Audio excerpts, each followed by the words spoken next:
Hola, ¿cómo están? Bienvenidos a un nuevo episodio del podcast SEMA Conecta, el podcast oficial del capítulo estudiantil de mejoramiento de la autoconstrucción de la UPC. En esta oportunidad tenemos de invitado especial al ingeniero Jainer Pérez, ingeniero civil de profesión que además es especialista en gestión de riesgos naturales. Ha liderado proyectos de reconstrucción y restauración en edificaciones patrimoniales, hospitales y colegios. Además, es destacado por su excelencia profesional y académica. Combina tanto la experiencia técnica como la investigación para poder aportar soluciones mucho más innovadoras al sector de ingeniería estructural y la mitigación de riesgos. Bienvenido, ingeniero. Muchísimas gracias, Camila, por la invitación. Más que gustoso de poder colaborar con ustedes en este podcast. Entonces, quedo atento a tus preguntas. Muy bien. Todos estamos con la duda, ingeniero, de por qué estudió ingeniería civil. ¿Qué lo animó a estudiar esa carrera? Bien, sí, en realidad, desde que estuve en el colegio, el ambiente en el cual me encontraba fue de construcción. Mi padre estaba haciendo su casa, ¿no? Con un maestro de obra, con los operarios, ¿no? Todos los personales que entran en una construcción convencional. Entonces yo me consultaba qué características tienen ellos, qué conocen ellos, qué saben ellos y por qué construyen. Entonces yo me investigué un poco más, ¿no? Sobre el tema y averigüé que efectivamente la carrera que dominaba toda esa área era la ingeniería civil. Entonces es ahí que yo me animo a postular, ¿no? A esta carrera que la verdad es muy, muy interesante, ¿no? En diferentes aspectos. Coméntenos, ¿cuál ha sido su mayor reto en todo lo que es su carrera profesional? ¿Era bueno en números, le gustaba la física o más bien le gustaba más la parte de gestión, la parte de administración de proyectos y todo eso? En realidad me ha apasionado mucho vivir cada curso, poner el empeño máximo en cada uno, resolver los trabajos pueden ser grupales, individuales. Sí, en realidad, sin embargo, ¿no? Ya en los últimos ciclos de la carrera me llamó mucho la atención el curso de investigación, ¿no? No, por lo mismo que se prepara el plan de tesis, pero en particular la profesora que dictaba el curso, la profesora Cristina Córdoba, quien tenía ¿no? el tema de investigación de gestión de riesgos de desastres. Entonces ella siempre lo comentaba en clases como una disciplina, además que como parte ¿no? de labor de estudiante siempre investigaba quién era mi profesor, veía sus tesis, entonces decía, wow, mira, qué interesante cómo abordan la ingeniería desde otro aspecto social, ¿no? De la gestión de riesgos. Y coméntenos, usted ha trabajado en proyectos de evaluación estructural y todo lo que es restauración de varios proyectos de la ingeniería civil. ¿Cuáles han sido los factores o cuáles han sido los proyectos más significativos en su vida? Sí, he trabajado en proyectos de evaluación estructural desde 2 ciclos antes de egresar de la universidad. Fue una etapa muy interesante en donde el ambiente laboral me introdujo a una forma de hacer resiliencia mediante la evaluación de estructuras existentes, una disciplina muy poco conocida en el país.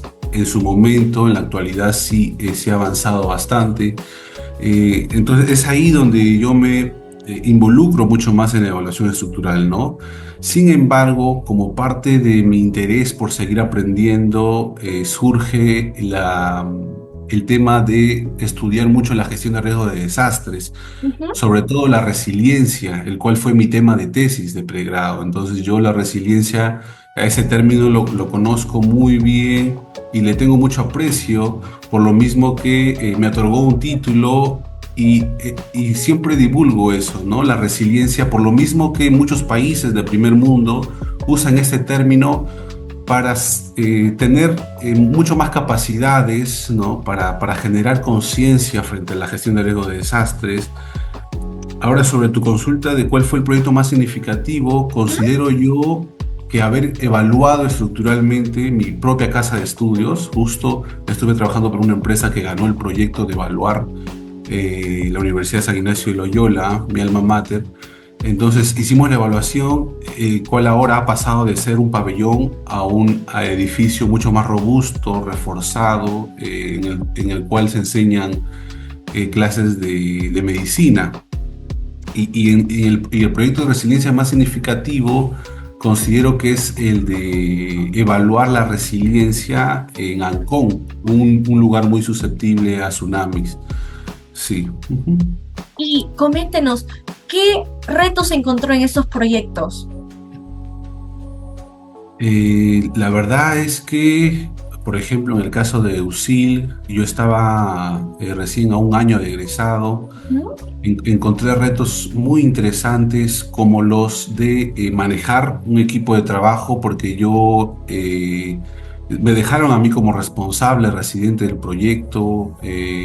Agradezco al momento también al ingeniero José Luis, que fue mi jefe en ese momento, de la empresa Scientia Concrete, el cual pues me dejó a cargo y lo supe, ¿no?, afrontar muy bien el reto. Me acuerdo que aceleramos el proyecto en un 40%, es decir, terminamos mucho más rápido, hicimos las cosas muy bien, previa coordinación. Claro, por ahí siempre uno que otro percance que pudimos levantar esa observación. Y sí, la verdad es que he afrontado muy bien, creo, todo este tiempo esos retos, debido a que siempre ha habido buena comunicación, ¿no?, con las personas que he estado en contacto. Usted mencionó algo muy interesante, que usted ya practicaba en lo que era el tema de resiliencia 2 ciclos antes de que usted egrese de su carrera. ¿Qué consejo nos daría a los que estamos estudiando en la universidad para obtener las primeras prácticas preprofesionales? El consejo que yo les daría es definir muy bien el objetivo que tienen como profesionales, porque van a encontrar un sinfín de oportunidades. Sin embargo, primero tienen que identificar muy bien sus objetivos, reconocer que probablemente ustedes son el mejor candidato para ese puesto que se está lanzando de alguna otra empresa. Eso les va a permitir alcanzar, ¿no?, que se les abra cualquier puerta, ¿no? Cuando uno tiene claros sus objetivos, considero que ese es el principal factor que deberían considerar, ¿no?, los alumnos o próximos a egresar. Es muy interesante porque siempre en la ingeniería civil, usted bien sabe, hay muchas ramas que parecen que fueran diferentes carreras dentro de una misma carrera. ¿Cómo usted se inclinó a lo que es la parte de resiliencia y qué consejo nos daría para encontrar ese objetivo, ese norte en nuestra carrera? El consejo que les daría es lean mucho, ¿no? Lean mucho las diferentes ramas de las carreras.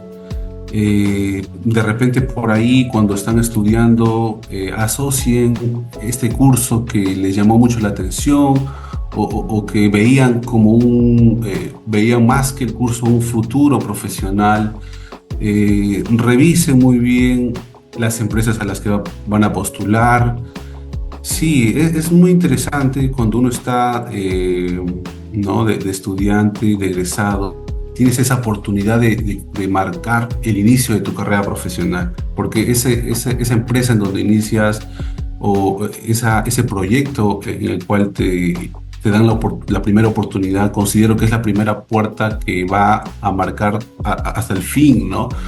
Porque un consejo también que les doy es definir muy bien este tipo de proyecto o empresa en el cual van a iniciar, por lo mismo que cambiar después a otro tipo de rama de la ingeniería es complicado también. Entonces, por lo mismo que empiezas de cero, entonces siempre uno quiere ir creciendo, ¿no? Entonces ahí hay que tener cuidado.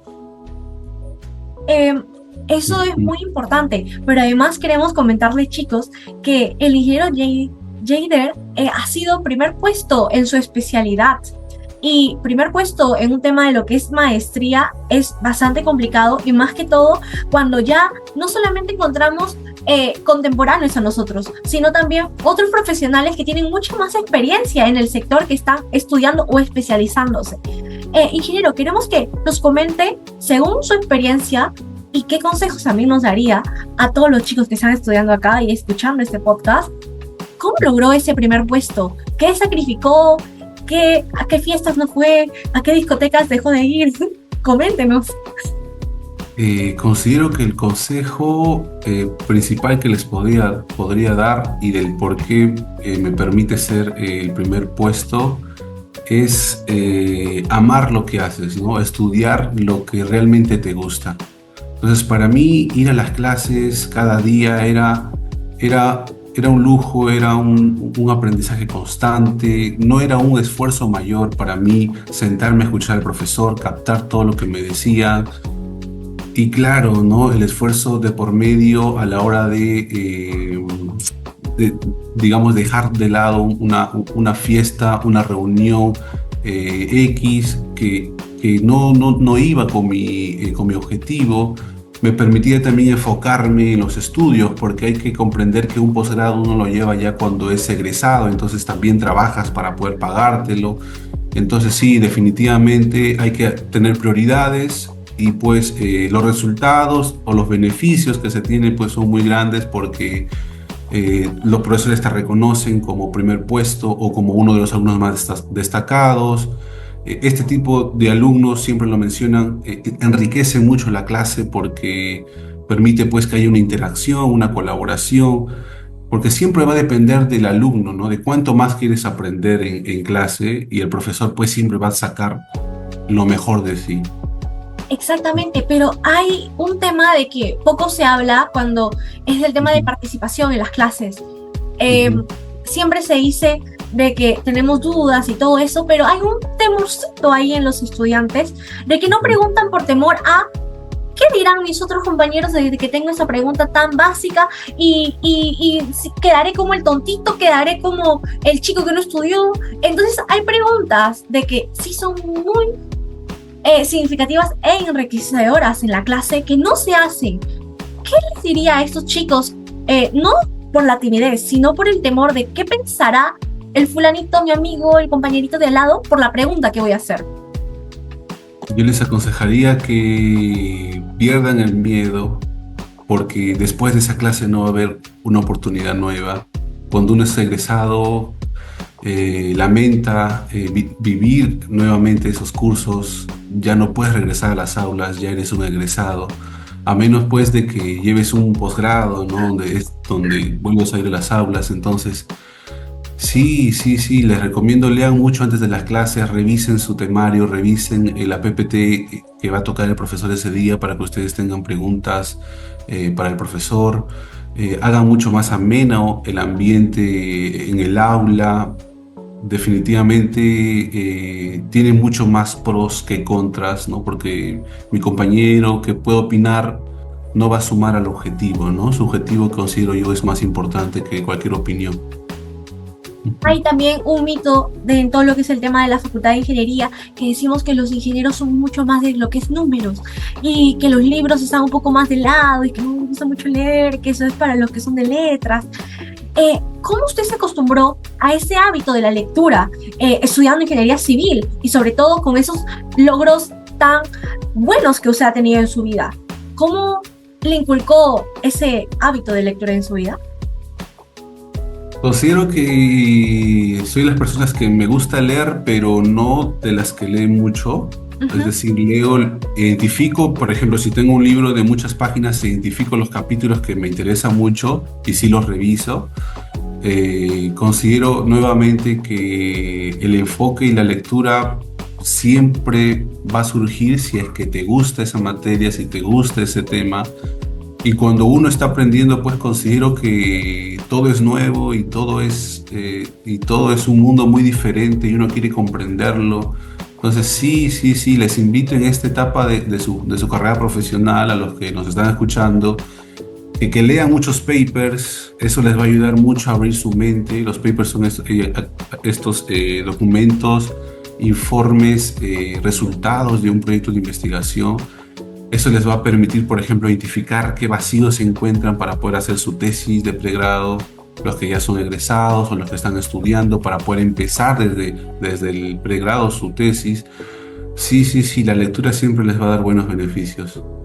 algunos libros que nos recomiende, por ejemplo, ahora nos están escuchando chicos desde el primer ciclo hasta ya los últimos ciclos, entonces hay algunos chicos que ni siquiera conocerán lo que es un paper, que es una investigación científica, otros chicos que ya habrán hasta redactado su propio paper, pero para esos chicos que recién están iniciando los cachimbos, ¿algún libro que a usted le hubiera gustado leer cuando era cachimbo, cuando estaba en la universidad? Sí, lo que yo les recomiendo es vayan a las bases de datos de sus universidades. Créanme que sus universidades pagan mucho dinero por esas bases de datos abiertos, porque si ustedes van a las revistas, probablemente cada paper cueste 30, $40. Entonces, lo que yo les recomiendo es vayan a las bases de datos abiertos de sus universidades, busquen un tema en particular que les gusta, por ejemplo, el concreto, en suelos, ¿verdad? En carreteras, en la rama que ustedes prefieran, y revísenlo un poco más. Sé que va a ser complicado al inicio porque estos papers están en inglés, entonces hay que ir adquiriendo habilidades, pero créanme que conforme lo van leyendo, van cambiando el significado palabra por palabra. En un par de años, cuando ya estén haciendo una maestría, un doctorado, para los que así lo deseen, les va a ser mucho más práctico comprender. Considero que esa ha sido una ventaja en mi caso, ¿no? Haber leído desde pregrado artículos en inglés, porque en la maestría eso es pan de cada día, ¿no? Se lee mucho en inglés y más artículos porque uno necesita saber qué hay de nuevo, porque los artículos son esto que se va actualizando, ¿no? Y sobre los libros, hay buenos libros, por ejemplo, Gestión de Riesgo de Desastres, de autores de la University College London. Ian Kellman se llama uno de ellos, búsquenlo. Créanme que leer a ese autor te cambia el paradigma de la ingeniería civil en el aspecto de que te introduce a la ciencia social y a definir a la ingeniería civil no solamente como construcción, sino como una carrera que puede hacer grandes cambios en reducir la vulnerabilidad, reducir el riesgo de las personas que viven en zonas altamente vulnerables, y con ello les abre la mente para pensar en que no solamente tengo que dedicarme a la construcción, sino también me puedo dedicar a la ciencia, es decir, a investigar, a profundizar, a crear más contenido, más ideas que puedan ser leídas por los compañeros. Usted mencionó algo muy importante, las personas altamente vulnerables. Y aquí entramos al tema que se basa en nuestro capítulo, que es el mejoramiento de la autoconstrucción. Según Capeco, nos indica que más del 80% de las construcciones en nuestro país son construidas de manera informal. Usted, como experto en todo lo que es la parte de resiliencia estructural, la parte estructural también y la parte de restauración de edificaciones, ¿cuáles son los mayores riesgos que tiene una persona que construye y que vive en esa construcción de manera informal, haberla construido de manera informal? ¿Cuáles son esos riesgos? Primero hay que comprender, ¿no?, que el riesgo es una función de dos aspectos muy importantes, ¿no? De la probabilidad de que ocurra un peligro, exacto, que es una atenuación, es un medio, es una perturbación, y la vulnerabilidad que se asocia a los sistemas, ¿no?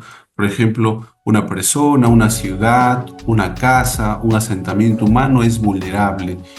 Entonces, los riesgos que pueden tener a los peligros a los cuales pueden estar expuestos estos tipos de sistemas son múltiples.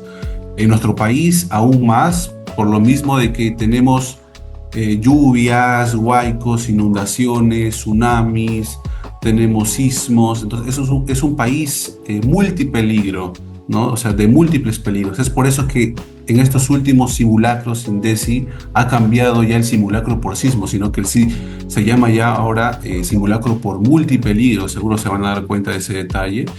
¿Eso qué significa? Que cada persona o cada sistema en el lugar que se encuentre podría cambiar el simulacro al peligro al que está expuesto, ¿no? Ya sea este sismo, ya sea este huaico, va a variar de dónde estoy ubicado, ¿no? Y coméntenos, según su experiencia, cómo se podría mejorar esa seguridad de estas viviendas sin alterar o sin que nos resulte grandes costos económicos? En principio, considero que se puede mejorar la seguridad reconociendo que soy vulnerable, reconociendo el peligro y por ende el riesgo que tengo.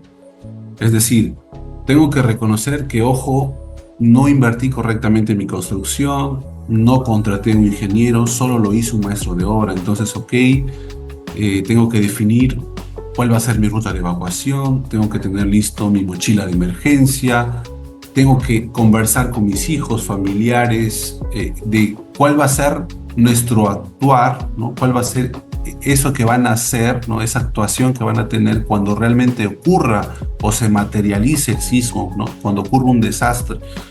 Entonces sí, considero vital, fundamental, el reconocer que soy vulnerable para reducir este riesgo que tiene. Ingeniero Yaider, si usted tuviera que cambiar algo de cómo se construye actualmente acá en nuestro país, ¿qué sería? Considero que en principio la educación, ¿no? La educación en el aspecto de que creer de que el maestro de obra tiene todas las habilidades para poder construir correctamente. Invitar también, ¿no? Quizás por ahí algunos estudiantes que compartan con sus familias que siempre pues invierta en un profesional. Considero que es más barato, y eso está también comprobado científicamente, que es más barato construir correctamente desde cero a que tener que reforzar, tener que reparar, tener que solucionar un problema después. Cuesta hasta entre 5 a 10 veces más caro. Entonces, sin embargo, eso no lo toman en cuenta o no lo consideran, ¿no? Por lo mismo que no lo reconocen. Entonces, invito también pues a los diferentes entidades del gobierno a difundir mucho más aquellos manuales, las normas, traducirlas probablemente de un idioma técnico a otro idioma un poco más amigable, en el cual las personas puedan comprender qué acciones tomar frente, por ejemplo, a construir correctamente. Difundir la carrera también es súper importante para que ellos puedan comprender que existe un profesional que puede hacerse cargo. Reducir la desigualdad, es decir, es un problema, considero, bastante complejo, pero si es que cambiamos por ahí la educación y el reconocimiento de que hay un profesional que pueda hacer esto mejor, definitivamente vamos a tener mejores construcciones y por ende una resiliencia muy alta de las estructuras y de las personas. Claro, tiene mucha razón, sobre todo que hay que concientizarnos de que la educación es primordial y sobre todo que al final estamos haciendo un bien mayor a largo plazo, porque podemos pensar, ay, me resultó un poco más barato o económico construir así sin un ingeniero, pero a la larga, como usted dice, puede costarnos el 5 o hasta 10 veces más de lo que nos costó un inicio. Entonces, para finalizar este podcast, si usted tuviera que retroceder el tiempo a cuando usted estaba estudiando en la universidad, ahí con sus primeros cuadernos de ingeniería civil, estática, todo mecánica de materiales y todo eso, ¿qué consejo usted le daría a ese chico que estaba en la universidad? Saquen el punche a cada curso, vivan su carrera, disfruten cada etapa en la cual están pasando cada curso, pregunten a los profesores, revisen papers, indaguen quién es su profesor para que puedan sacar provecho en el área de especialización del profesor, porque como lo hemos mencionado a lo largo del podcast, la ingeniería civil es muy grande, entonces cada profesional se ha especializado en una línea muy particular. Y si identificamos esa línea, créanme que vamos a tener todo el lujo de escuchar toda la experiencia del profesional, ¿no? Entonces, sí, les invito a estudiar mucho esos temas y les Comparto el tema de la resiliencia para que probablemente por ahí les cause alguna intriga y empiecen a buscar un poco más y probablemente tengamos mucho más profesionales que sigamos difundiendo resiliencia y con esto mejorando la calidad de vida de las personas, ¿no? Ujú. Claro, ingeniero, muchísimas gracias por todos los consejos que nos ha brindado, por cada experiencia que nos ha compartido y sobre todo ese tema que no lo habíamos tocado antes, que era el tema de la resiliencia en el sector ingeniería civil, en el sector construcción.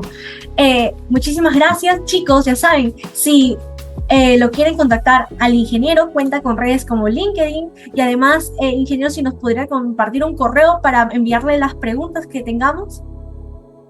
Claro, sí, mi correo es justo jader.perez@pucp.edu.p. Ujú. Igualmente, chicos, cualquier cosa lo vamos a tener editado acá en el video del correo del ingeniero para que ustedes le manden todas las preguntas que tengan y sobre todo, si tienen más preguntas sobre cómo fue el primer puesto, también le pueden hacer. Así que, ingeniero Jader, muchísimas gracias por su tiempo y por compartir ese momento con nosotros. Hasta la próxima. Muchísimas gracias a ustedes y muchas felicitaciones por el esfuerzo que hacen. Considero que este podcast sirve mucho también para contribuir con reducir la informalidad, ya que más personas se pueden enterar, ¿no?, de que existen alternativas para ser más resilientes. Muchísimas Exactamente. gracias nuevamente y un abrazo con todos. Espero verlos en el correo.